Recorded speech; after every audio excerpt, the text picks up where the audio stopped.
So if you think about any business, how does it grow?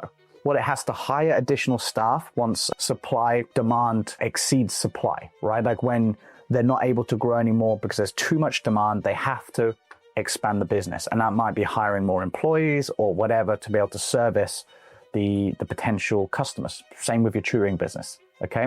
Now, as I said, if you're teaching one-on-one or you're teaching in a school, the only way really to do more and scale is work more. Okay, whereas with the group tutoring model, because you're able to hire teachers faster and because you've got more time, it allows you to step into more of a leadership role, just like perhaps the head teacher of a school, right? You're basically doing the same thing. So it allows you to scale. For example, one of our clients, Tutor, started off just in the UK. And when I first met Tutor, she had an in-person tutoring business, right, in the UK.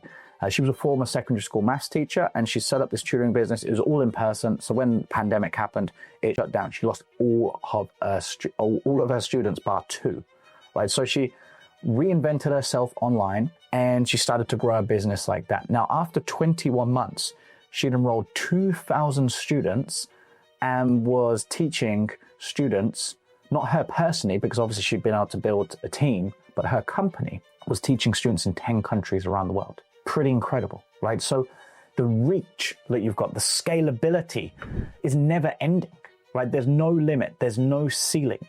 And so the margins that group tutoring allows you to have in terms of what you can earn per class, because you're gonna have more students in the classes. And obviously you can decide where the cap is for the students, like we've already spoke about. There's never gonna be a shortage of students at any point.